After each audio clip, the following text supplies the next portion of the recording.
लड़का कहाँ है? ये अनिका के बारे में इतना क्यों पूछ रही है? ऑनेस्टली मैं किसी ऐसे से दोस्ती नहीं कर सकती जो अपनी लाइफ की बातें मुझसे छुपाए। I am really sorry. Ragini, मैं बताता हूँ। अनिका की धड़कनें तेज हो चुकी थी। पिछले 6 सालों से अनिका को बस इसी पल का इंतजार था कि कहीं से उसके बेटे की कोई खबर मिले। एक बेटे को अपनी माँ के साथ देखकर अनिका को अपने खोए हुए बेटे की याद आ गई और वो चाहकर भी अपने आंसुओं को रोक नहीं पाई। लेकिन फिर अपने आंसुओं को छुपाने के लिए तुरंत अनिका ने पर्स से सनग्लासेस निकाले और पहन लिए। अगर आज ये निकल गई तो फिर बहुत मुश्किल से हाथ आएगी। मुझे रागिनी को रोकना होगा। देखो रागिनी, मैं सच में नहीं जानता हूँ कि वो बच्चा इस वक्त कहाँ पे है, लेकिन ये जरूर जानता हूँ कि अनिका के पापा गौतम ने उसे किडनैप किया। ये सुनकर अनिका पूरी तरह से टूट चुकी थी। उसे शक तो था कि उसके पापा उसके बेटे की किडनैपिंग के पीछे थे, मगर आज कुणाल के मुंह से ये सुनकर उसे यकीन भी हो गया। वो समझ नहीं पा रही थी कि उसके पापा ने आखिर ऐसा क्यों किया। और रहा सवाल इस बच्चे का, तो उसके पैदा होते ही उसे अनिका से हमेशा के लिए दूर कर दिया जाएगा। मेरा यकीन है। रागिनी, तुम इतना नर्वस क्यों हो रही हो? पर तुम्हें इन सब बातों से क्या लेना देना? क्यों परेशान हो रही हो तुम? मैं इतनी जल्दी किसी से दोस्ती नहीं करती, और जब तक उनके बारे में पूरी इंफॉर्मेशन ना मिल जाए ना, मैं दोस्ती नहीं करती। अब तो मिल गई, तो दोस्ती का हाथ बढ़ा दो। अनिका के लिए अब कुणाल किसी काम का नहीं था, क्योंकि वो जानती थी कि कुणाल उसे उसके बेटे तक नहीं पहुंचा सकता। इतनी आसानी से नहीं, तुम्हें थोड़ा और इंतजार करना पड़ेगा। कोई बात नहीं, शहर की लड़की है ना, तो नखरे तो दिखाएगी।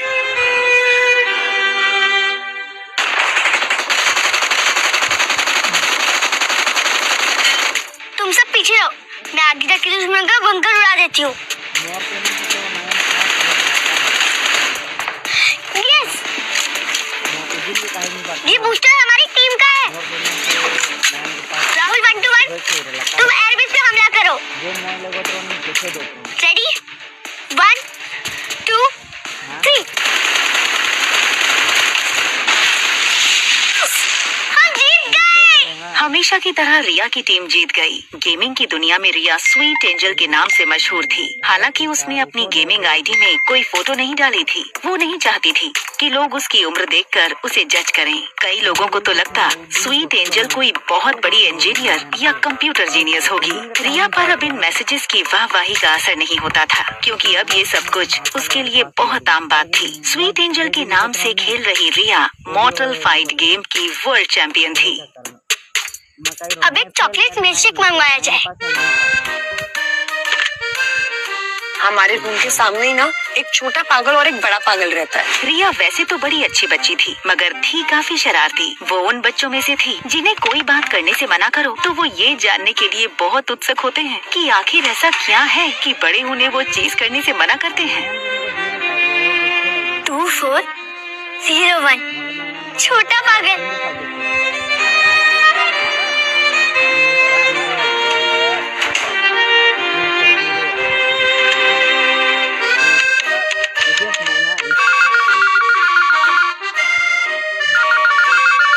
ऋषभ, तुम्हारी वजह से ना गेम हार जाता है यार। ज्यादा से ज्यादा स्वीट एंजल की गेम को फॉलो किया करो ताकि तुम लोग भी कुछ सीख सको। हद है यार तुम लोगों की।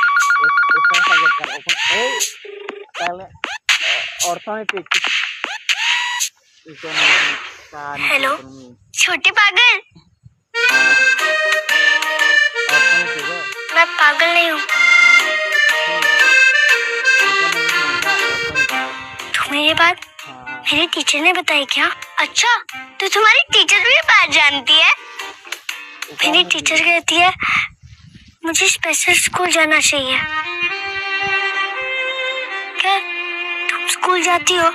ऑफ कोर्स, हर बच्चा स्कूल जाता है। तुम नहीं जाते क्या? मैं स्कूल जाता था जब हम पूरी फैमिली के साथ रहते थे। फिर डैड मुझे यहाँ लेकर आ गए। होटल डैड की है और अब हम इस होटल में ही रहते हैं और ट्यूशन टीचर भी यही आती है मुझे पढ़ाने। स्कूल नहीं जाते, होटल को अपना घर बना रखा है। अच्छा एक बात बताओ, तुम्हारा कोई फ्रेंड है यहाँ पर?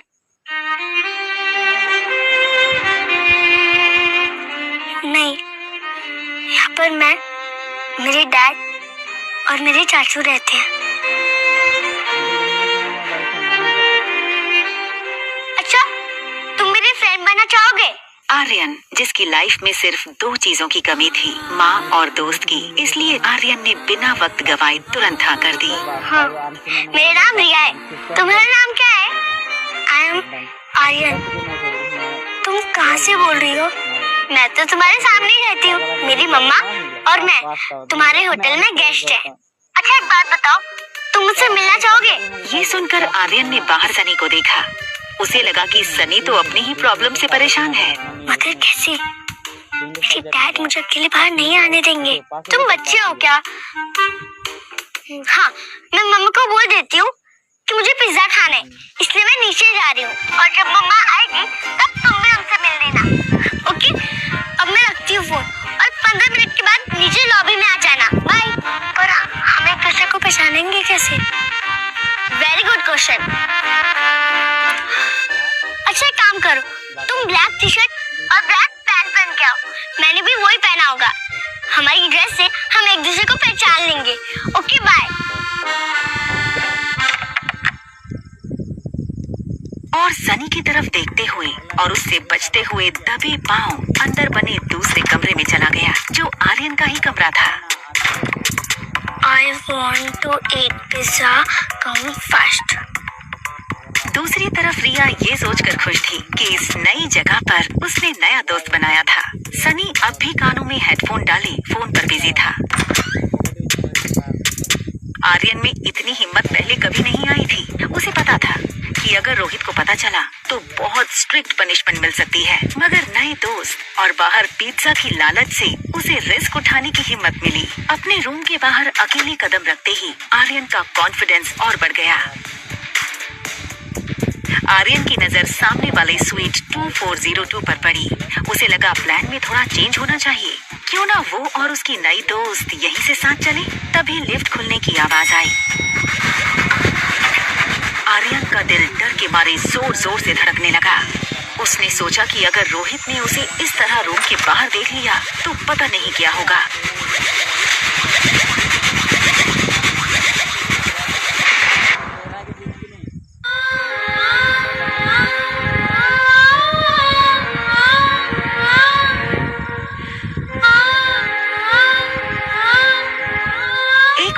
के बावजूद आर्यन को black jeans, black T shirt और स्पोर्ट शूज में देखकर वो भी धोखा खा गई थी और सोच रही थी कि ये उसकी बेटी रिया है। I am so sorry, mamma is late no. और ये क्या बदमाशी है रूम से बाहर आने की? अनिका अपने रूम का दरवाजा खोलने के लिए आगे बढ़ी। रूम के अंदर रिया थी, लेकिन इससे पहले कि अनिका रूम खोल पाती, उसकी नजर रिया के मैसेज पर पड़ी। आई एम सो सॉरी। भूख लगी होगी ना तुम्हें? चलो किसी अच्छे से रेस्टोरेंट में जाके पिज्जा खाते हैं। ओके चलो। जब से आर्यन अनिका से मिला था वो बस उसे ही देखे जा रहा था।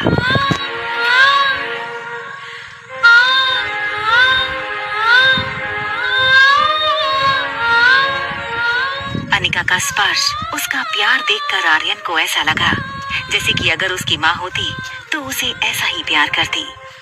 आर्यन ये तक भूल चुका था कि उसे उसकी नई दोस्त को मिलना था।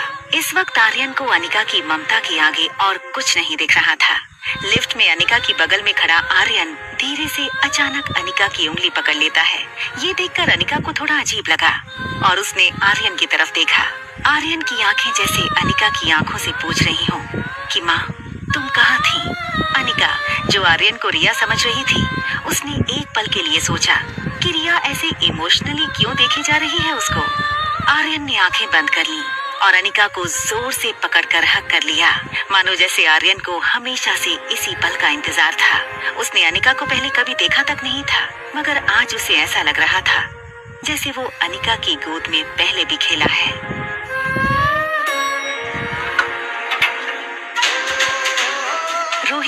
अनिका की नजरें एक दूसरे से मिली, लेकिन दोनों में से किसी ने कुछ नहीं कहा। आर्यन का सर अनिका के कंधों पर झुके होने के कारण रोहित को आर्यन का चेहरा नहीं दिखा। रोहित बस अनिका को जाते हुए देखे जा रहा था। ऐसा लग रहा था मानो रोहित अभी आर्यन को अनिका की गोद में देख लेगा। आगे चली जा रही अनिका को कुछ एहसास हुआ। उसने पलटकर रोहित की तरफ देखा तो पाया कि रोहित उसे ही देखे जा रहा था। सर, रोहित को अपने आप पर गुस्सा आ रहा था। उसे लगा कहीं अनिका को गलत सिग्नल ना मिले। तभी लिफ्ट के बाहर से कोई हलचल न होने के कारण रोहित को लगा कि अनिका अब चली गई होगी। कंफर्म करने के लिए उसने लिफ्ट के बाहर सर निकाल कर चेक किया तो देखा कि अनिका अब भी वहीं खड़ी थी।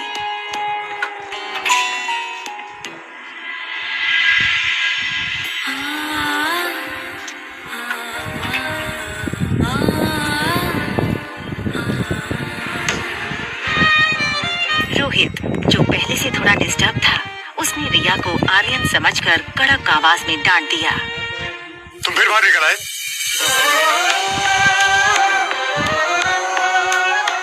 तुम्हें कितनी बार मना किया रूम से बाहर निकलने के लिए? तुम अपने डैड की बात सुनते क्यों नहीं हो?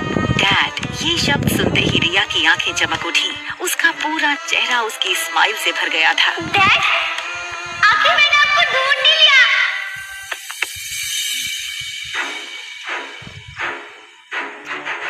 रोहित गुमसुम और चुपचाप रहने वाले आर्यन का ऐसा मस्ती भरा रूप देखकर हो गया था हैरान। दूसरी ओर अनिका भी मस्ती करने वाली रिया को इस तरह गुमसुम देखकर हो गई थी परेशान। बच्चों की अदला बदली से अनिका और रोहित आखिर कब तक रहेंगे अनजान? क्या ये अदला बदली उनकी कहानी में लाने वाली है कोई तूफान?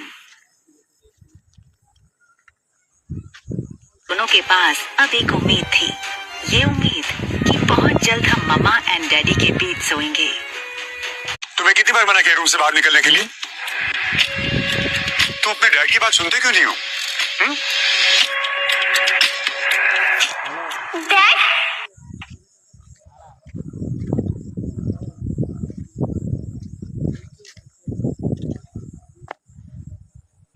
आखिर मैंने आपको ढूंढ ही लिया।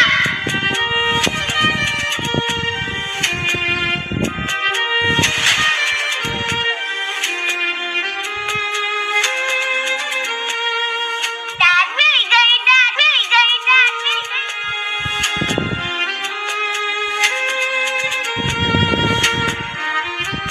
आखिर आर्यन को हो क्या? इससे पहले तो इसने कभी ऐसा बिहेव नहीं किया था। डैड मिल गई, डैड मिल गई, ये डैड मिल गई। क्या हुआ तुम्हें? ठीक तो हो ना बेटा? हाँ, आज तो मैं बहुत ही ठीक हूँ डैड। रोहित हैरान हो गया था। हमेशा चुपचाप रहने वाले आर्यन को आज हो क्या गया था? इस बच्चे में चेहरे के सिवा कोई गुण नहीं था जो आर्यन से मेल खाता हो। रोहित फिलहाल ऐसा कुछ नहीं करना चाहता था जिससे आर्यन पर कोई स्ट्रेस हो। बेटा, रूम में चलें? तुम्हारे खाने का टाइम हो गया ना? तुम्हें भूख भी लगी होगी? हाँ, भूख तो मुझे बहुत लगी है। आज तो मुझे पिज्जा खाना है डैड। आज तक कभी आर्यन ने सामने से कोई चीज की डिमांड नहीं की थी, फिर आज अचानक पिज्जा की डिमांड। रोहित आर्यन को ऐसी कंडीशन में उसे किसी चीज के लिए मना करके उसकी मानसिक स्थिति और बिगाड़ना नहीं चाहता था। हाँ शेफ, हमारे होटल का बेस्ट पिज्जा रेडी करो। या हम लोग नीचे आ रहे हैं। सारे रास्ते टैक्सी में अनिका खिड़की के बाहर देखते हुए ये सोच रही थी कि आखिर उसके पापा किस जन्म का बदला ले रहे थे उससे। क्यों उन्होंने अनिका से उसका बेटा छीना? कहाँ होगा उसका बेटा?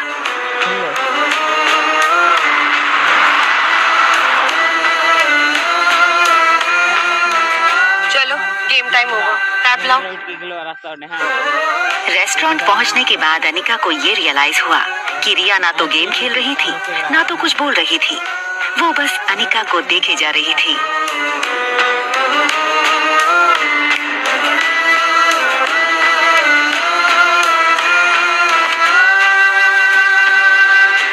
चलो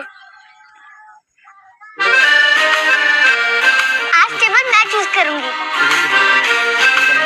रिया ने ऐसा टेबल चुना जहां से लिफ्ट का दरवाजा ठीक से दिखाई दे। उसे अपनी दोस्त को पहचानना था।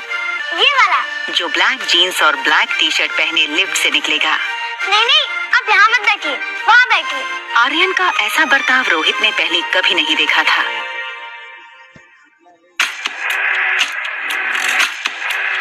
ये पिज़्ज़ा! रोहित को ऐसे टेबल मैनर्स बिल्कुल पसंद नहीं थे। उसने आर्यन को हमेशा सिखाया था कि नैपकिन गले और गोद में लगाकर फोर्क और नाइफ से खाना चाहिए, मगर आज उसे आर्यन को बड़े प्यार से संभालना था, इसलिए वो कुछ नहीं बोला। एक तरफ रोहित को लग रहा था कि आर्यन के दिमाग पर जरूर किसी बात का असर हुआ है, तो दूसरी ओर अनिका रिया के टेबल मैनर्स को देखकर इम्प्रेस हो रही थी। लेकिन अनिका इस बात से अनजान थी कि जिसे वो रिया समझ रही थी वो दरअसल रोहित का बेटा आर्यन है।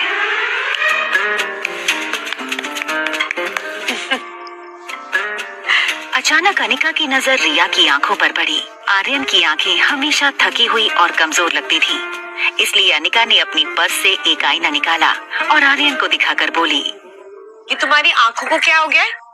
ये देखो, ये सारा दिन ना गेम खेल खेल के ही होता है। Why don't you listen to your mom?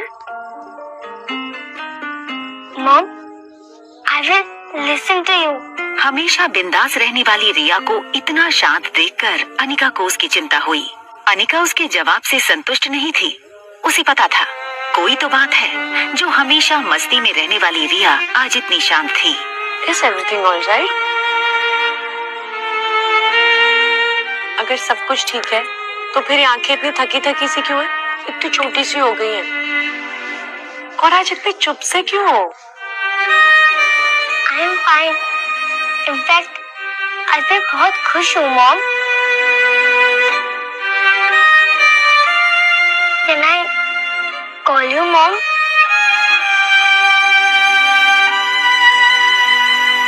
Anika ने सोचा कि रिया आज तक उसे मम्मा बुलाती थी, अब मॉम बुलाना चाहती है।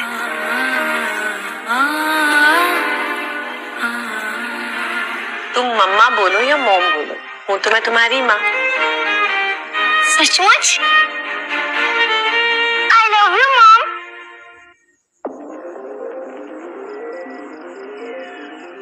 मम्मा ने आपको कैसे ढूंढा? आप इतने साल से थे कहाँ?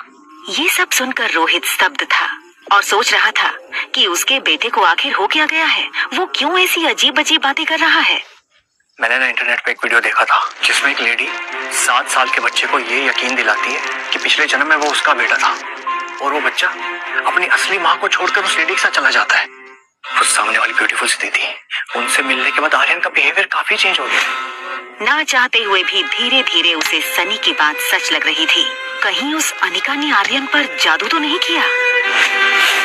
मारवा ग्रुप की 22 कंपनी स्टॉक एक्सचेंज में लिस्टेड थी। मनाली में इंटरनेशनल लेवल की एक आधुनिक मल्टी स्पेशलिटी हॉस्पिटल थी। इतना बड़ा एम्पायर होने के बावजूद रोहित को अपनी पूरी लाइफ 1 सेकंड में फीकी लगने लगी थी। फिलहाल उसके लिए दौलत और शोहरत कोई मायने नहीं रखती थी, मायने रखता था तो बस आर्यन। रोहित आर्यन से अपनी जान से भी ज्यादा प्यार करता था, लेकिन आज अनिका के कारण उसे आर्यन को खोने का डर सता रहा था। रिया अब पिज्जा पर से अपने फेवरेट टॉपिंग्स चुन चुन कर हाथ से निकाल कर खाने लगी। तभी उसका ध्यान सामने बैठे रोहित के मसल्स पर गया। रेगुलर एक्सरसाइज की वजह से रोहित का शरीर फिट था। फ्लैट एब, टोन्ड मसल्स उसके टक्सीडो शर्ट से भी साफ नजर आ रहे थे। रिया ने रोहित के बाइसेप्स देखे और अपने छोटे छोटे हाथों से उसे दबा कर कहा, मैंने जितना सोचा था उससे कई ज्यादा हैंडसम और स्ट्रॉन्ग हो आप। मुझे एक हाथ में उठा के घुमाओ ना, बहुत हो जाएगा। करो करो करो। नहीं, पहले मैं खाऊंगी फिर मुझे घुमाना, ओके? आर्यन की कमजोर मानसिकता समझते हुए रोहित के पास उसकी बातें मानने के अलावा और कोई चारा नहीं था। देखो बेटा, मैं आपकी सारी बातें मानूंगा, आपका जो मन में है वो करो, लेकिन आपको ना मेरी एक छोटी सी बात माननी पड़ेगी। वो जो शातिर औरत है ना जो 2402 में रहती है, बस उसकी बात ना सुन, ओके? आप ऐसे वर्ड कैसे यूज कर सकते हैं? आप भूलिए मत, वो मेरी मम्मा है। मुझे लगता है अब हमें जाना चाहिए। लगता नहीं, अब मेरा फ्रेंड आएगा। और हाँ, तब तक मैं आपसे बात नहीं करूंगी जब तक आप मेरी मम्मा को सॉरी नहीं बोलोगे। बेटा बेटा मेरी बात सुनो बेटा।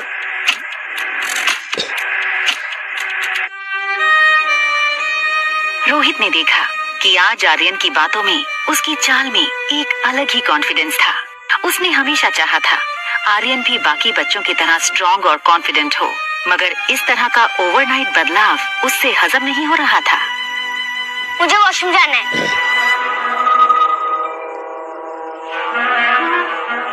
वेट, आप अंदर नहीं आ सकते। आप जानते हैं ना?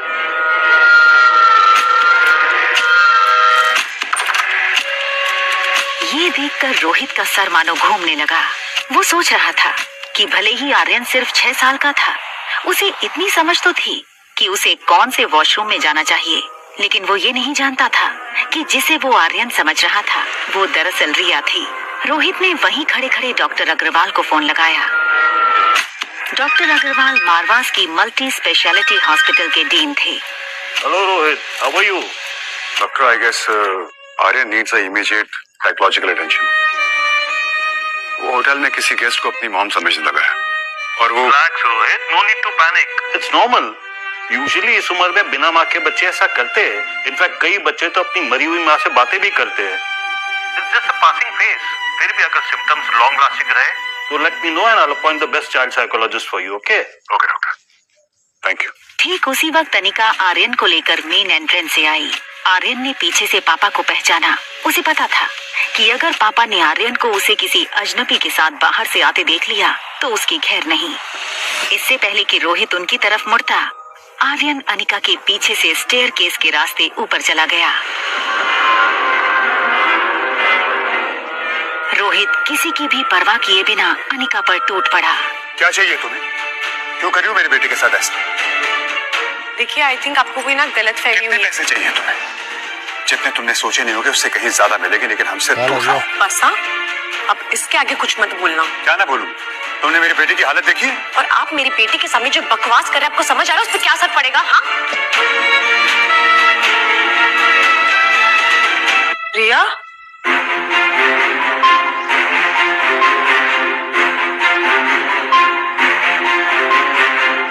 आपने अभी मेरी बेटी को देखा जो अभी मेरे साथ आई थी, वो ब्लैक कलर का? आपने देखा अभी एक छोटी सी लड़की आई थी ये मेरे साथ साथ में छोटी सी, वो कहाँ चली गई? आपने? रोहित समझ नहीं पा रहा था कि ये सब अनिका का दिखावा था या सचमुच उसकी बच्ची खोई थी। बेहद घबराई अनिका बार बार फोन लगाने लगी। वहां आर्यन टॉप फ्लोर पर अपने कमरे का दरवाजा नॉक करने लगा। कुछ देर बाद जब सनी ने दरवाजा खोला तो आर्यन को बाहर देखकर वो यकीन नहीं कर पाया। उसे डर था कहीं रोहित ने आर्यन को कमरे के बाहर देख लिया तो आर्यन के साथ साथ उसकी भी खैर नहीं। अरे तुम बाहर कब गए? मुस्कुराना बंद करो, बताओ मुझे तुम बाहर कब गए? अगर भैया ने तुम्हें देख लिया होगा ना, तुम्हारे साथ जो होगा सो होगा। मैं अपने फोन से हाथ धो बैठूंगा। और अगर मेरा फोन मुझसे छिन गया ना तो तुम्हें मैं नहीं छोड़ूंगा। डैड ने मुझे नहीं देखा। मैं सीढ़ी से फर्स्ट फ्लोर पे आ गया, फिर लिफ्ट से सीधा यहाँ।